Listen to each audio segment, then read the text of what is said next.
Hi hello வணக்கம் and welcome to Agnes creations. இன்றைக்கி நம்ம சேனலில் நம்ம பார்க்க போகிறது ஒரு சூப்பரான பனீர் ரெசிபி ஹோட்டல் ஸ்டைலில் எப்படி பண்ணுறது அப்படின்னு பார்க்க போகிறோம். வாங்க வீடியோக்குள்ளே போகலாம். முதல்ல நம்ம தேவையான பொருட்கள் என்ன எடுத்து வச்சுக்கலாம். ஒரு பெரிய வெங்காயத்தை இந்த மாதிரி சின்னதாக நறுக்கிக்கோங்க. 2 பச்சை மிளகாவே நறுக்கி வச்சுக்கோங்க. 1 டீஸ்பூன் அளவுக்கு கரம் மசாலா எடுத்துக்கோங்க. இஞ்சி பூண்டை இந்த மாதிரி நைஸாக பேஸ்ட் பண்ணி வச்சுக்கோங்க.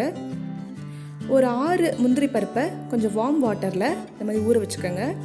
அப்புறம் கஸ்தூரி மெத்தி, 1 கப்பு க்யூப்ஸாக கட் பண்ண பனீர், இது வந்து டொமேட்டோ பியூரி, 2 தக்காளியை நல்லா நைஸாக பேஸ்ட் பண்ணி வச்சுருக்கேன். இது வந்து நம்ம மசாலா பவுடர். இது எப்படி பண்ணுறதுன்னு பார்க்கலாம்.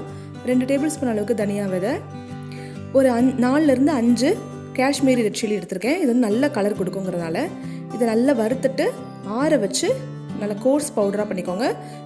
காஷ்மீரி ரெட்சில்லி இல்லைன்னா நார்மல் சில்லி யூஸ் பண்ணிக்கோங்க. 2 டேபிள் ஸ்பூன் அளவுக்கு பட்டர். இப்போ நம்ம செய்ய ஆரம்பிச்சிடலாம். கடாய் சூடானதும் வெண்ணெயும் ஆயிலும் சேர்த்து கூடவே வந்து இஞ்சி பூண்டு விழுதும் சேர்த்துக்கலாம். இஞ்சி பூண்டு விழுது நல்லா பச்சை வாசனை போகணும், அது வரைக்கும் நல்லா வதங்கணும். வதங்கினதுக்கப்புறமா சின்னதாக நறுக்கி வச்சுருக்க வெங்காயத்தையும் சேர்த்து வெங்காயமும் கொஞ்சம் நல்லா வதங்கணும். இப்போ நம்ம பச்சை மிளகாய் சேர்த்து வதக்கிக்கலாம். பச்சை மிளகாய் சேர்த்து ஓரளவுக்கு வதக்கினதுக்கப்புறமா அரைச்சி வச்சுருக்க நம்ம அந்த மசாலா பவுடர் இதில் சேர்த்துக்க போகிறோம். நார்மலாக நம்ம இந்த மசாலா பவுடர் வந்து ஏற்கனவே வறுத்துருக்கோனாலும் இது நல்ல இந்த எண்ணெயிலே நல்லா ஃப்ரை ஆகணும். அப்போ தான் ஒரு நல்ல வாசனை கிடைக்கும். இது நல்லா ஃப்ரை ஆனதுக்கப்புறமா நம்ம தக்காளி விழுதை சேர்த்துக்கலாம். 2 பெரிய தக்காளி நல்லா நைஸாக பேஸ்ட் பண்ணியிருக்கேன். ராவாக அப்படியே அரைச்சி சேர்த்துருக்கேன். இது கொஞ்சம் எண்ணெய் நல்லா மேலே மிதந்து வரட்டும். தேவையான உப்பு சேர்த்துக்கலாம். தக்காளி நல்லா வதங்கி மேலே எண்ணெய் விட்டதுக்கப்புறமா நம்ம கரம் மசாலா சேர்த்துக்க போகிறோம்.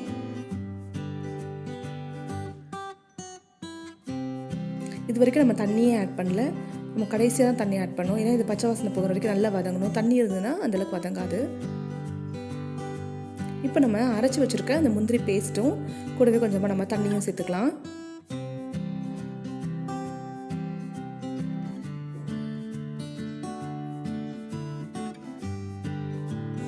இந்த கிரேவி வந்து கேஷ்யூ பேஸ்ட்லாம் சேர்த்துருக்கோம் அப்படிங்கிறனால சீக்கிரமாக நம்ம வந்து ரொம்ப திக்காயிடும்.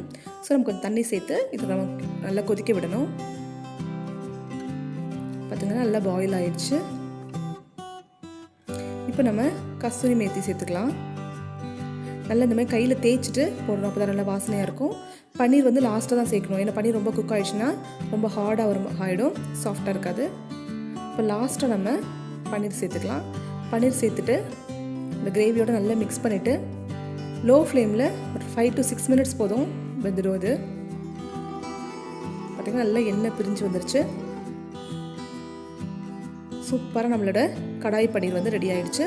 நல்லா சப்பாத்தியோட, பூரியோட, பரோட்டாவோட ரொம்ப நல்லாயிருக்கும். நீங்களும் ட்ரை பண்ணி பார்த்துட்டு எப்படி இருக்குன்னு சொல்லுங்கள். ரொம்ப சுவையான ஹோட்டல் ஸ்டைல் கடாய் பன்னீர் தயார்.